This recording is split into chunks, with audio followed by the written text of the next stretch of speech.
जय हिंद दोस्तों, स्वागत है दी एके स्टडी में। इतिहास की तारीखें बस याद ही नहीं रहती। आज हम एक कमाल का सफर करने वाले हैं। हम महात्मा गांधी की जिंदगी की सबसे जरूरी तारीखों को ऐसी कहानियों में बदल देंगे जो फिर कभी दिमाग से निकलेंगी ही नहीं। हाँ, ज्यादातर लोगों के साथ यही होता है।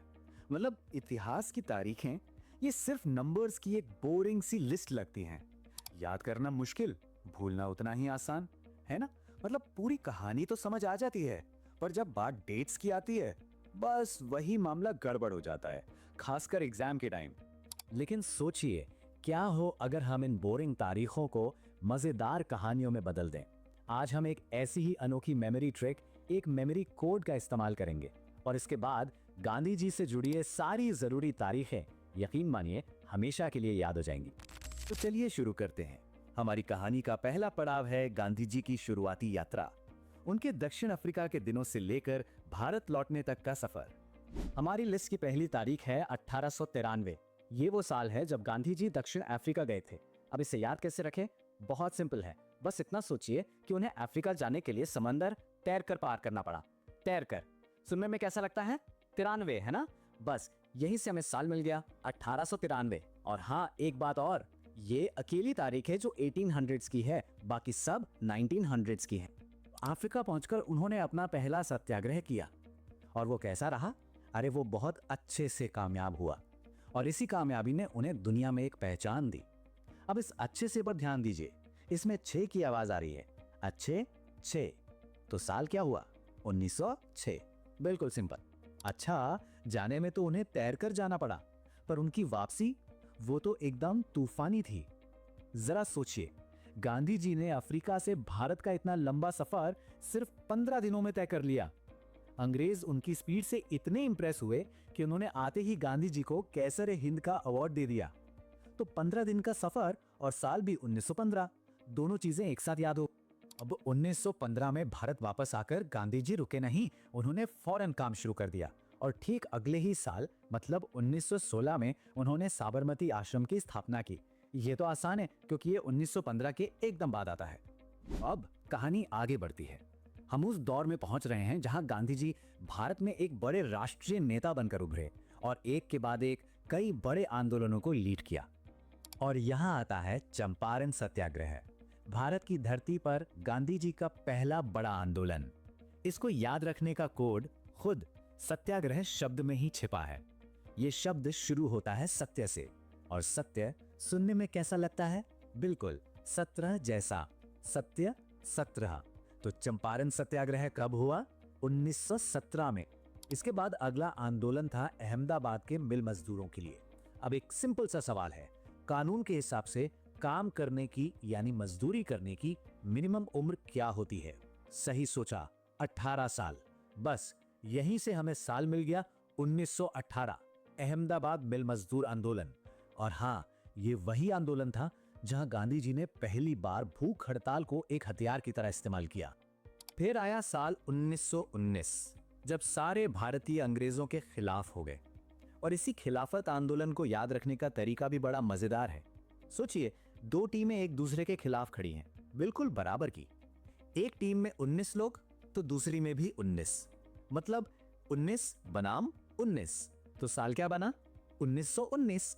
इतने सब के बाद भी जब अंग्रेजों पर कोई असर नहीं हुआ तो गांधी जी ने फैसला किया और कहा, बस अब और नहीं, अब हम आपका कोई सहयोग नहीं करेंगे। ये जो शब्द है ना, बस, जरा ध्यान से सुनिए। बस 20 मिलती जुलती आवाज है ना? बस इसी से याद रहेगा असहयोग आंदोलन का साल 1920। चलिए अब कहानी के अगले पड़ाव पर चलते हैं। ये वो दौर था जब आजादी की लड़ाई में बड़े बड़े समझौते हुए, बातचीत हुई और कुछ ऐसे विरोध प्रदर्शन हुए जिन्हें आज भी याद किया जाता है। जब गांधी जी ने कांग्रेस की कमान संभाली, प्रेसिडेंट बने, तो उन्होंने लड़ाई को एक नया जोश दिया। उनका इरादा साफ था कि अब अंग्रेजों से लड़ाई 24 घंटे चलेगी, 24 आवर्स। और इसी 24 आवर्स से हमें याद रहता है वो साल 1924। अब बात करते हैं ऐतिहासिक दांडी मार्च की। इसका लेना देना किससे था? नमक से। तो चलिए याद रखने के लिए मान लेते हैं कि उस जमाने में 1 किलो नमक की कीमत थी 30 रुपए। बस इसी 30 से हमें साल मिल गया 1930। और एक और जरूरी बात, दांडी मार्च के साथ ही सविनय अवज्ञा आंदोलन भी शुरू हुआ था। मतलब दोनों का साल एक ही है, 1930। इसके ठीक बाद 1931 में बातचीत की दो बड़ी घटनाएं हुई। पहला गांधी इरविन पैक्ट और दूसरा सेकंड राउंड टेबल कॉन्फ्रेंस। इन दोनों ही कोशिशों का मकसद क्या था? कोई हल निकालना, मतलब एकता बनाना। और एकता से क्या याद आता है? 31, एक था 31। तो ये दोनों इवेंट्स हुए 1931 में। अब आता है पूना पैक्ट, जो गांधी जी और डॉक्टर अंबेडकर के बीच हुआ था। ये एक बहुत ही जरूरी समझौता था। जब दोनों के बीच बात बन गई तो जाहिर है सब खुश हुए और मुस्कुराए। और जब कोई खिलखिलाकर हंसता है तो क्या नजर आती है? उसकी बत्तीसी, यानी पूरे 32 दांत। बस इसी बत्तीसी से हमें याद रहेगा साल 1932। और इसी साल हरिजन संघ की भी स्थापना हुई थी। तो दोनों का साल 1932। और फिर आया आजादी की लड़ाई का वो सबसे बड़ा मोड़, भारत छोड़ो आंदोलन। गांधी जी ने एक बहुत ही पावरफुल बयान जारी किया, करो या मरो। उन्होंने साफ कह दिया कि अब अंग्रेजों को भारत छोड़ना ही होगा। तो ये जो उनका बयान था वो सुनने में कैसा लगता है? 42 जैसा। बयान 42। तो भारत छोड़ो आंदोलन का साल है 1942। तो देखा कैसे हर एक तारीख के पीछे एक छोटी सी मजेदार सी कहानी छिपी है। ये इतिहास को रटने का नहीं, बल्कि उसे याद रखने का एक बिल्कुल नया और मजेदार तरीका है। चलिए एक बार फटाफट से रिकैप करते हैं। 1915 भारत वापसी, 15 दिन की यात्रा। 1920 गांधी जी ने कहा बस। 1930 नमक की कीमत 30 रुपए। और 1942 गांधी जी का वो दमदार बयान। देखा अब ये तारीखें कितनी आसान लग रही हैं? तो असल बात यह है कि इतिहास सीखना सिर्फ डेट्स और फैक्ट्स को रटना नहीं है, बल्कि ये उन तारीखों के पीछे छिपी कहानियों को अनलॉक करने जैसा है। जब हम ऐसा करते हैं तो सीखना एक मजेदार और क्रिएटिव काम बन जाता है। और ये तरीका सिर्फ गांधी जी की टाइमलाइन तक ही सीमित नहीं है, इसे कहीं भी इस्तेमाल किया जा सकता है। तो अब सवाल ये है कि इतिहास का अगला कौन सा चैप्टर है जिसकी मुश्किल तारीखों को एक कहानी के जरिए हमेशा के लिए आसान बनाया जा सकता है।